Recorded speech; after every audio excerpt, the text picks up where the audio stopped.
empowering your life. Welcome to the Sphere. Riveting content. Empower. This episode is sponsored by Houston Housewives of Finance. For more information on increasing your cash flow, becoming your own money manager, and to schedule your complimentary personal finance strategy, contact the Houston Housewives of Finance today at 1-844-700-4463. The Sphere Network. Looking to advertise? Join the Sphere's vast demographic reach of thousands of people all over the world. Send an email today at advertise@thesphere.tv or call us at area code 832-772-7789. Elite Dental Wellness. At Elite Dental Wellness, Dr. Ashandra Baptiste understands that one of the biggest obstacles is dental fear. The vision at Elite Dental Wellness is to ensure every patient is treated with respect, ultimate care, patience, and love. Call us today to make an appointment at area code 713-789-8680.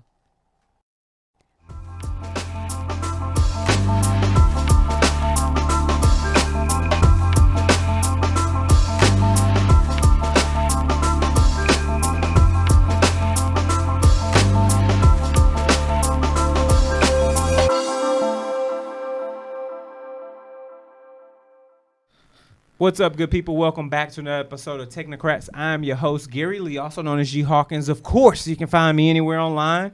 Facebook, Instagram, Twitter, Snappity, chatting at G Hawkins. That's G Hawkins with a Z. And I'm sitting here with my main man, Jay, as always, about to talk this tech talk. Yes. What's up, Jay? Oh, man, I'm good, man. I'm excited to be back in the studio. Last week went by so quickly. This weekend flew by.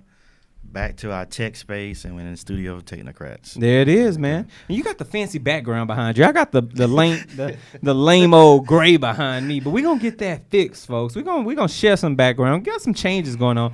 A lot of technology and stuff happening. If y'all understood the tech it takes to put these shows together and to do it seamlessly as well as do it consistently, you all would be amazed, because I promise you, I touch a piece of tech almost every show simply because we're always fine-tuning and things break. Sometimes things change. You got multiple people in and out of studios doing different things, and we have to go back and make sure everything's back at the optimum level. So it's always a learning opportunity here at the Sphere. So, you know, just want to share that and get that off my chest as we roll into this show. Am I right? Right. And you also need to let them know, hopefully in some early next episodes, you know, the education is just given here to people you have working here. Yeah. Yeah, getting their hands on the tech. So that's exciting for them as well. We're so into people. You got to sow where you want to grow. Yes. And that's just what it is, man. So we are going to open back up our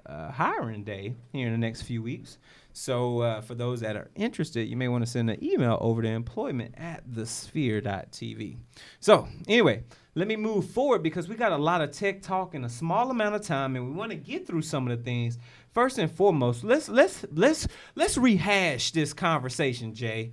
So we talked some tough talk. Yes. Last episode about Apple HomePod.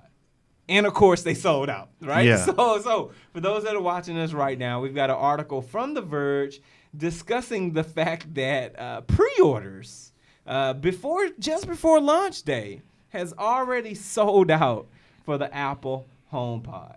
Now, Jay, were you one of these pre-order folks? Keep it honest with the folks here. No, I didn't. I was surprised, and this is one of the products I did not pre-order. Okay. When they first announced it, I did want one. Okay. I wanted one. You know, then when it got delayed and pushed back a month or two, I started thinking about that Apple was coming into the game too late.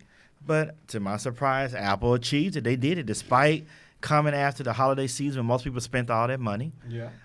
People said, I guess we pull out the credit card and go ahead and get this device too. I mean, what does that mean about people, though? I mean, do we say that people are Apple sheep, people who consistently just will buy anything Apple puts on the market? Or, I mean, how do you feel about that? I think you got a few people who are just going to follow like Apple sheep, like you mentioned. I think also, too, some people got more awareness now of this new vertical, this new market for smart speakers. And some people feel like, oh, I got to have this new sound system thing, HomePod in my home.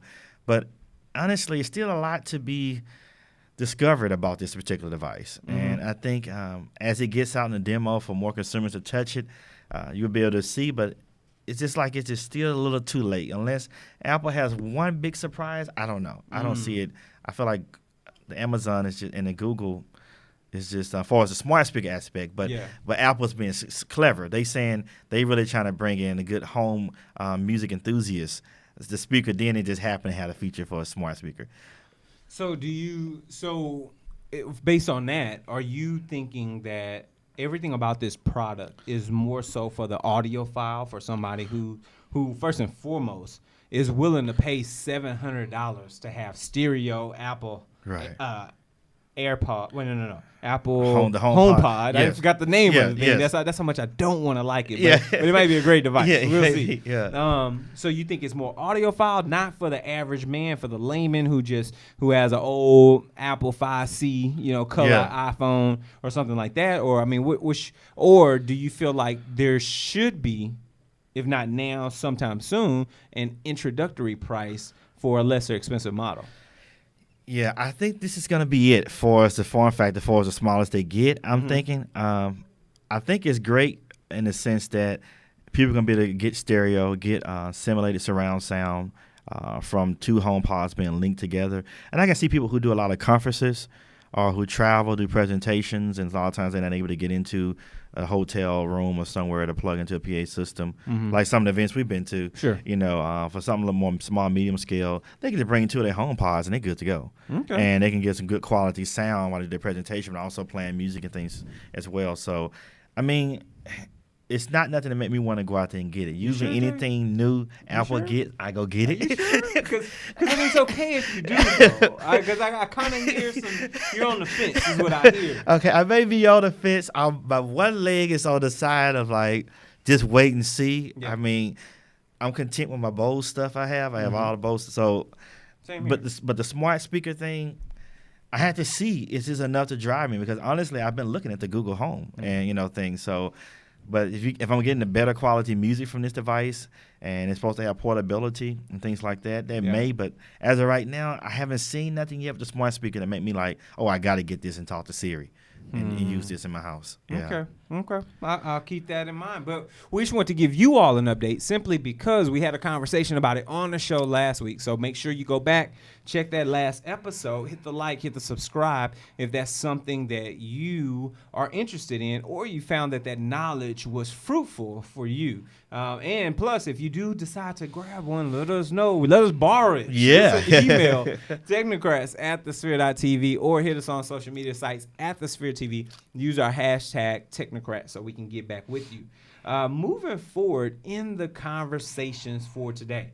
So, something that popped up in the news that I found interesting that we definitely want to bring to the table to you is the conversation surrounding space. Now, obviously, we have a president who's a little bit over a year in term, but it looks like this particular president, going by the name of Donald Trump, his particular budget, the Trump budget, would privatize U.S. space station operations. So what we're talking about here is the proposal of spending $150 million in 2019 to encourage commercial development, folks. And for those that can't read between the lines, what we're talking about is taking a company like an AT&T, taking a company like specifically a SpaceX or a company like a Virgin Galactic or some of these other companies that have monetized their business model under or after space flight or space delivery services or something along those lines.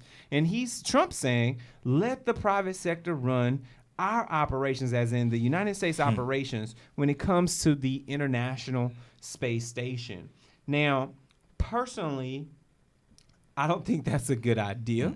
To let the private sector run the U.S. operations. I think the private sector should run private sector operations in space, which is what they do now. Obviously, Elon Musk has a rocket on the way to Mars with an old school Tesla in it. The question would be, Jay, how do you feel about this? And let's play this out. What do you think that outcome would look like in the next 10 years if we allow private sector companies to control the U.S.'s relations when it comes to space? I think if you do that, it's going to be hard to have a watchdog because I think the number is going to grow exponentially, first of all. And it's going to be it's not going to be a governing body sanction to sanction them. Nobody's, like I say, to overwatch them, and that's going to be a security issue for me. Also, too, we're talking about going to unexplored territory. Okay. So, you have no idea what these people are going to be taking up to space. Now, this is operations for deep space, not just getting rockets in Kelvin's belt or for satellite systems and monitoring weather patterns and looking at other things for defense. They're talking about surpassing the moon and going to look at other planets and add additional things for people to live and colonize. Mm-hmm. So, to me, do you want to just get at to just anybody who's rich, not to be through the government? And I think the sad thing about it that they're talking about taking away all the funding for anything dealing with space. And I don't think that's a good thing because I think it needs to be still into the main public school system and education for everybody to have access to go visit it, go see it, go be a part of it, having a certain curriculum. And the more people you have involved collaborating on this, I think it's better because it helps you reach certain goals faster when you have like open source things for people. We look at our platforms has been open source, how much we benefited by making it open source and the creativity that came from it. So I think it's the same thing with space. Space is too huge. I think it should be something that's just national, something that's available for everybody. Yeah, I agree to that as well, man. It should be available for everyone, but it often comes down, unfortunately, to the finances. Mm-hmm. So speaking of finances, this particular portion of the show is sponsored by the Houston Housewives of Finance. So did you know that only 4 states in the United States offer financial education? 33% or more than 77 million of Americans don't pay their bills on time. 39% of Americans carry credit card debt from month to month. And 39% of adults say they don't have enough in savings. Don't become one of these statistics, folks. Let Houston Housewives of Finance advise you on increasing your cash flow and becoming your own money manager by scheduling your complimentary personal financial strategy. Contact Houston Housewives of Finance today at 1-844-700-4463 or send them an email over to info@HoustonHousewivesOfFinance.com. Ask them how you can participate in a complimentary financial literacy workshop near you. Houston Housewives of Finance are the new faces of the new age of financial services. So, speaking of finance, in regards to this, the White House is considering asking Congress to spend a little under $20 billion overall for NASA, which is a little bit more than the current fiscal year, and consistently asking for more and more money, which I think is a good sign, right? We realize that it takes, if you want to be a technocrat and you're in space, it takes some money to get you to that location first and foremost. But we want to have some type of dominance on the moon. And in order to have that dominance on the moon, it's going to take dollars and capital going in. And I personally believe that it will take someone putting in the commercial space, getting someone in the private sector to continue to add leverage to the public sector, you know what I'm saying, and say, hey, this is what we can do from a private perspective. What's going on publicly. So that's how I feel. Right. I agree. It's going to take, you think about the ranks being taken from going from the public to the private, but it's going to take the private to help get it to grow as fast as it needs to, especially for the International Space Station, to get more people up there, have places to stay, and to be able to go deeper in space. Yes. But it's interesting to see how the politics is going to play out. Yes, it is. We shall see. We shall see what happens. Speaking of seeing and believing, Facebook Livers. Guess what? We only go roughly about 15 minutes or so on Facebook Live, and we're coming upon that time. So we love you as always, and we appreciate you tuning in to us via Facebook Live. But what we have to do right now is we need to get you all to subscribe. So head over to sphere.tv/Technocrats. We've got a few options for you, folks. We've got you available on iTunes. You can find us on SoundCloud. You can find us on Google Play Music, Stitcher, Spreaker. You can find us on iHeartRadio, and of course, good old YouTube. Now, while you're at any of those platforms, do 2 things for us. First and foremost, hit the subscribe button hard. Get us some constructive criticism going and share this out. So Give us some stars, rate us, let us know how we're doing, and then share it with your family and your friends. Let them know that you can find their technology news that they can use right here at the Sphere. And of course, last but not least, if you love what we're doing, donate. Go to sphere.tv/donate. We've got a couple of options for you. You can donate via Patreon, which is our subscription-based donation. For multi-donation, you can set up a subscriber base and get exclusive content, or you can donate once and right on the website, and each and every donation is wildly appreciated. So as we continue to grow and sow into you all, make sure you sow back into us. And remember, if you want to get more content, you can find us right here each and every week at the Sphere. So let's keep this party going, Jay. Moving on past Apple, moving on past Trump's space exploration, let's hop a little bit into something that's in the news but kind of falls into our digital trends. Now, obviously, when we talk digital trends here on Technocrats, we're talking about things that are impacting your lifestyle each and every day, things that are continuing to come down the pipe, things that are really starting to sow into your everyday use of technology. One of those is autonomous vehicles. Now, obviously, we've had multiple conversations. We've given our own personal experiences and things like that. But when it comes to autonomous vehicles, what you will not necessarily find it synonymous with today, though later, is going to be Uber, right? But what a lot of people didn't realize is that Uber's been in a lawsuit for quite some time, Jay, with good old Waymo, which is owned by Google. And Waymo versus Uber has abruptly come to a settlement, folks, after a week filled of good testimony, some crazy text messages, and attorneys doing their crazy things. So for those that are watching right now, you can see a couple of vehicles that are Google-based Waymo devices that are autonomous and been rolling by themselves. But you start to see these on the road last year in 2017, but this started way back in 2016 when one of the co-founders, one of the alleged former Google engineers, which became the co-founder of Odo back in January 2016, which was acquired by Uber. It's a lot going on. In August of 2016, supposedly stole trade secrets regarding the autonomy of vehicles and their technology, and he took it with him over to Uber. So that's what started all of this. And I don't want to get into all the legal stuff and jargon and the back end. Well, you can get all that information from one of our great shows called Injustice. But specifically speaking, we've learned a lot, and we're happy to say that this is to some degree over, which cost them about $250 million to settle.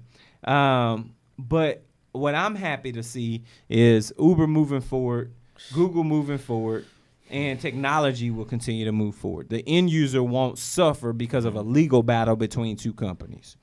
What do you think, Jay, or how do you feel about this situation as far as Uber moving forward with autonomous vehicles? Uber passed this lawsuit, because at one point we were looking at them getting kicked out of London, right, and getting, being halted in other places. They're past this. Do we see a bright future for Uber, and will it involve these autonomous vehicles? You just took the words out of my mouth. I was like, wondering what is going to be the future for Uber, because they just been in the news for so many negative things and losing a lot of money, some different suits. But I think the future is going to be bright for Uber, and I'm going to tell you why. If they able to sustain all these type of issues and problems early on and still gain traction and still have people signing up and subscribing to be drivers, I think it's good that they are facing all this as a company early on within the first 5 years. Yeah. So once they didn't get all these kinks and things worked out, they have sustainability and they're going to have success for a good long period of time. And even though Lyft is on that corner right behind them, I think there's another one in Europe, someone else that was trying to come up as well. I think most of the name recognition that's dominating is Uber, so. But sad to say, as far as taking trade secrets, like the engineer took the trade secrets to Uber from Google, this happens all the time, believe it or not. And people don't really acknowledge the patent laws and things such as that. And like you talk about on Injustice, they can get deeper into that, how you have to confidentiality, non-disclosure agreements, things such as that have to be there, and people these days using certain devices to take pictures of R&D plans and things like that to sneak them out. So and you got to have high security analysts watching your engineering and research department. So or somebody can just take a document out. So we can see how this from that one advent of one engineer cost the company $200 and almost $250,000. Yeah, $250 million. Now, Yeah, $250 million. Yes. So, would you say that the hiring practices? I mean, and let's think about this as a whole. Do we think that that companies and how they acquire their teams, their knowledge bases through their employees, do they need to become more stringent? Are they too competitive where now people are forced to do stuff like this, do illegal stuff? Are we hiring the wrong folks? I mean, do you think it's a hiring problem, or do you think it's all these companies are out to hit these margins and make this money that they're just doing whatever it takes? I think it's a little of both. Whenever you have a lot of stress on your people, people feel like their job is on the line, their career, livelihood. It's drastic, so they're going to take extreme measures to make sure they meet quotas of certain margins, or they get the project delivered on time. Think about with Volkswagen. Remember how all the stress they had on them about clean diesel and meeting certain efficiencies, but they outsmart the test and for the exhaust and things such as that, and found that they was lying and all that time. But those people who was over them was putting so much pressure on them that the people just said, forget it. We're not going to be able to get this research or get anything to get anywhere near these numbers that we said we was going to be able to attain. So they just found a way to hack the program to outsmart the test. And we see that this probably goes on more than we think it does.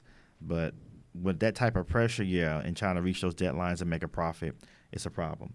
But another thing, too, is the people. I think you have so high elite people who are the trendsetters, and people model themselves after to be successful in business. And when they see these ones constantly over and over, going back to two administrations ago, with Enron and other Arthur Anderson, AIG, AEG, everywhere. Laughing. Yeah, all those places. Yeah. People realize, okay, these people who come speak to me at Harvard or Princeton give me all these speeches about how good to be in business, be successful. Then a year or two later, I find out that they cheated, they did all this stuff, all this scam, all these scandals coming out. So they don't have no ethics. So, all out the window. So let me do what I need to do to get to the top. And I think that's what's happening now. This generation is coming upon us is seeing that it sounds good, but it's hogwash. And it's kind of like it's a thing coming out now where people are starting to feel that if you're not cheating or doing something, so you don't want it bad enough or hard enough. But you see that despite that may be the common thread or the common thing being preached today, these businesses are still having to suffer the consequences of it later. Yeah, in we're some seeing kind that. of way. Yeah. Yeah, we're definitely seeing that. Yeah. I wonder when they do these type of things, all the individuals that are to some degree on the line, right? Because it's so much bigger than just, this one particular, and I'm looking for his name again, Lavandowski. Is so much bigger than just one individual. Uber's literally got thousands of, and we'll do the air quotes because they had already went through this, right? Whether they're employees or they're not employees, these 1099 workers, Right. They got thousands of these people who are literally taking L's every time Uber makes a wrong decision, right? We saw what happened once again in London when somebody tries to go around someone else and do something, and then London pulls the plug on Uber entirely. All those employees now have to go work for Lyft, which is great for Lyft, excellent for them. Yes. But for Uber, and for someone who doesn't want to go work for Lyft or who was already working for Lyft, Invested so much time in Lyft already. It's like, come on, man, you're really marginalizing all these other employees just to make a buck. And then once again, like you said, but it costs you $250 million. Right. And probably, like you say, thousands of jobs. Yeah. Other projects that's going on now, they have to slash. Because they got to recoup this money they had to give out. They wasn't expected to do. Crazy. Yeah. And speaking of giving money, you're getting brand recognition out there, this portion of the show is sponsored by the Spear. Are you starting a business and looking for a place to advertise?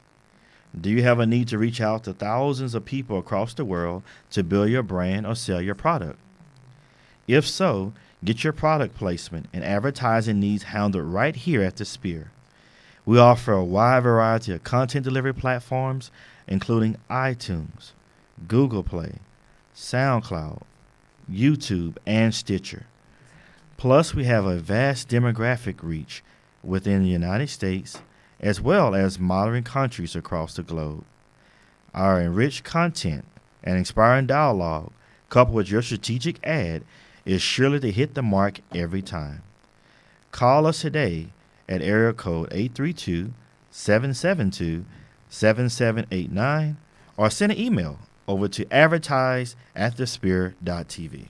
There it is. Make sure you come out and advertise. Do a little something, folks. Yes. Do a little something. We do it the legal way over here, right? Yeah. We're not Right. trying to get you for your coins. We Right. just want to help your brand get some awareness, like Jay said. So let's move over to something a little different. Since we're talking about vehicles, Jay, you brought up something that excites me because I'm an ex. For those that are watching us right now and don't know this, Yes. I used to ride motorcycles. Okay. Okay. A lot. Like Okay. I've owned probably 4 or 5 different motorcycles in my life. Bought one, sold it. Bought one, stolen. Bought one, another one got stolen. Bought another Oh, one, wow. sold it. Like that type of situation. But I've always had a really, really good time. Now, of course, I've always had to, got 100, 115, 120 miles on a bike. Went over to the gas station, filled up. Mm-hmm. Got another 100, 115, 120. Engine super hot. It's 200 plus degrees. Yeah, right. I got to make sure the oil is right. I got to do all these things. Right. But, Jay, you put me on to something called Zero Cycles that looks like it might put the fun back into riding, Jay. Okay. Let's talk about this. What's going on? Oh, yeah. Zero Cycles is a company that actually started in someone's garage who had a dream to move away from the monotony and the tiresome of maintaining a regular motorcycle. And that's with the engine, the spark plugs, the oil filter, and some of the things Gary just touched on, the overheating issues that you have, and the exhaust, things such as that. And he was able to take this concept, get the funding, and grow Zero Motorcycles, what we have today. And they are actually a dealer. And if you can see on the site, on that link, the article, they have, if you go to under models at Zero Motorcycles, they have 4 different types of bikes available that you can look at. And, of course, you can see the one, the stealthy one, that probably accelerates the Zero FXX. Then they have one that's a regular the street bike, and these are all purposeful everyday bike. But of course, they have 2 super enhanced performance bikes. Now, the thing you think about that some of these bikes can get a charge up theoretically up to 300 miles. Wow. Yeah. So. I mean, well. Yeah. Yeah. So, can you imagine? Think about it. This is a very good investment. And for those of you who don't want to be bogged down with doing maintenance like you're doing a typical bike, some people may say, well, I like the sound and the noise of the engine. But think about it. The bike is really the experience of being wide open, seeing the world, seeing the same trek you do every day in a different way, and then having a different experience. And also, too, knowing that you have the power on here when you want to step on it. And when you want to turn, shift that gear, you can on this bike. And also, too, it's efficient as well. It's energy efficient. You don't have to never stop at a gas station ever. And you can be able to charge up just like you charge up electric vehicles. You can do the same thing with this bike, and it has a lot of other features. If you can get to that link, I'm showing the bike and there's a video, but it just on the site they tell you about going electric. Some of the things you can expect. They show you how to weigh the pros and cons. I like how they do that, and I think. After you look at this, Gary, what do you think? You think it's be something like a no-brainer one to invest? Well, because I'm over here scrolling. You're talking, I'm paying attention, but I'm scrolling through the website because I'm like, well, wait a minute. Let me take a look here. And the price points are not that bad.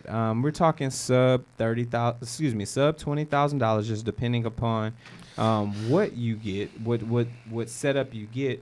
And for those that are watching us right now, we're going to pull up the website so that you can see the bills to get an idea. And then, of course, look over at some of the pricing available because there's a bunch of different options for this particular bike. So I was looking at the, the Zero DX model. Okay. And then you get a couple of different battery options on here between the 7.2 or the 13. So it looks like you can double that. And then you get some options and accessories as well. So you see where that is to pull that up? look on the website and go under the models, and then click on your 0DS DSR top right-hand corner for those that are following along. And you should see the video pop up on the website of that. Now, as you scroll down, there's a bills option to kind of give you an idea of the different bills available, and you see some of the specs based on those bills. So that's what I want to take a look at. You got longer range, you've got a light option, just depending on what you need, whether it's, and I'm talking range in miles from 82 to 147. So 147 miles is about what a regular bike gets. So to me, that's a good option, man. And you can always select a bigger battery if you want to. Yeah, with the power tank. Yeah, so you can exceed that distance too, almost 200, 189 miles, yeah. And I mean, man, look, I am for this. You might just get me into another motorcycle, Jay. I'm just saying, you might just get me into another motorcycle. And another thing too, if you could go to that page, Elijah, go where it says going electric, and take a look where it says advantages. And if you scroll all the way down, it says top 15 things you'll never have to do again when you get this bike. Yeah, I gotta go to that myself. I want to see that. And yeah, you can show that on the screen. For those that are following along, your audio version, it's at the top of the website. There's a going electric option, and then down it's a drop down, and there's an advantages. And then if you scroll down, the ownership advantages. There's a bunch of different things. You can look at it from a long-term perspective, which this is something I try to teach people as we get down to this image right here, this long-term perspective. Now, savings, your break point, there's a point in time where the cost you spent over time will equal to your regular motorcycle plus gasoline. And as you notice, there's a break point where you've broken even, and then ownership past that point, you're just continuing to save money. Why? Because you're not doing all that maintenance. Right, I know. And all that gasoline not being spent. I mean, it's crazy. And if you scroll down a little bit more, and I think this is where Jay wants to go. So we're gonna show you this infographic with the top 15 things you'll never do again. So Jay, you want to go through that real quick? Yeah, just first of all, I never had to go to the pump to fill up again. Never to a gas station. On those days it's rain and anything like that, you never have to worry about pumping gas. That's one of the biggest things. Second is replacing the clutch. Third, you have to worry about the sync, throttle, and idle speed anymore. And then it says never ever have to change engine oil filter. Lubricate choke cables. Number 6, change engine oil. 7, worry about checking the engine oil. And worry about valve clearance. And then the big thing, number 9 is change air filter, but number 10 is big. Never ever had to replace the timing belt on the bike. That's big on any vehicle. Yeah. The timing belt. Right. But these are great, man. Spark plugs, adjust clutch cables, change fuel filters, not check clutch fluid levels. Any of that, man, all gone. I'm with that. You get your money back, man. I mean, on the bike, that's enjoyable. Yes.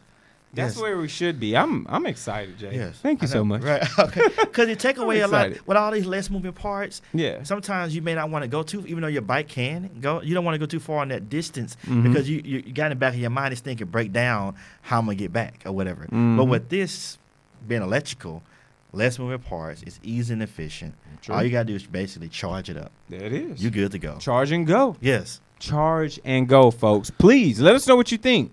Shoot us an email, technocrats@thesphere.tv, or hit us up via Twitter @thespheretv. Use the hashtag Technocrats and let us know, are you with this zero motorcycle? Is this something you want to put on? Is this something you want to grab and kind of gravitate to?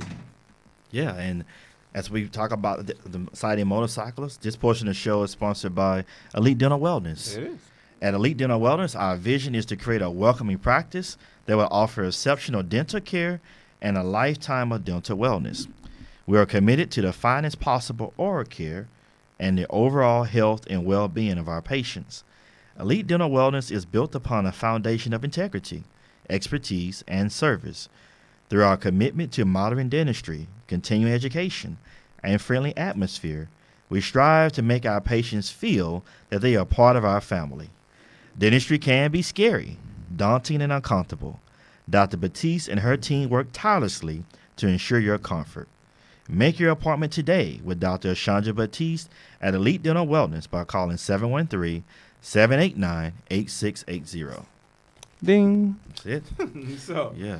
one last thing before we get out of here, and it's something I wanted to bring up because I saw it and I made mention to our podcast technician in here, and he was excited. So I said, you know what? We'll mention it on the show. Why not? Let's just talk about it. So, looks like this weekend, again, apparently, because I didn't know this was a thing beforehand, you can play Overwatch for free from February 16th through the 19th. So basically mid-Friday all the way through Sunday, you will have the opportunity to play Overwatch, not just on PC, but on PlayStation 4 and, of course, on Xbox One. And they're always getting new characters that are added, new game patches, new heroes coming out. So I haven't played this. Let me just keep it a buck. I'm gonna be honest. I haven't played this yet. So I just might log in, get a Blizzard account is apparently what you need. Get a Blizzard account and play some Overwatch for free this weekend. For all our people out there that enjoy good gaming, or you're into the clans, you're into esports, this is a good look for those that may not have Overwatch. What do you think, Jay? Oh, yeah, I think this is great. It's one of the most exciting games. I haven't played this game yet either. You know, we'd be so busy. We got the consoles and good PCs, so we don't get a chance to game here as much as the Spirit, but we have different ones who do. And then once you get through gaming on this, or before you game, you got to go check out Black Panther this weekend. Oh, yeah, definitely. Please support and go see it at the theater. No bootleg. Go support I like it. That. Yeah, yes. go support it. This is historic right here. I agree. Go support it. I agree. Yeah. So please, for all the technocrats out there, let's go do that. Play some Overwatch. Learn a little bit more about Waymo and Uber than you knew. Maybe purchase you an electric bike. Yes. Decide to find a after pre-order Apple HomePod if you can find one. And let's see if you can build something to take us to space, since somebody wants to privatize it. But that's it right here on Technocrats. Jay, where can the good people find you at if they have any follow-ups? Yeah. You continue to hit me up on Twitter, Instagram at AstroTesla80, or email me, jdavis@astrotesla.com. That's what's up. And, of course, you can reach me anywhere online. That's Facebook, Instagram, Twitter, Snapchat, at G Hawkins. That's G Hawkins with the Z. You can reach us right here at the show. Shoot us an email, technocrats@thesphere.tv, or hit us up across any social media website at the Sphere TV. Use our famous hashtag Technocrats, and we will get back with you. This has been another excellent episode, good folks. We will see you all next time. Take care.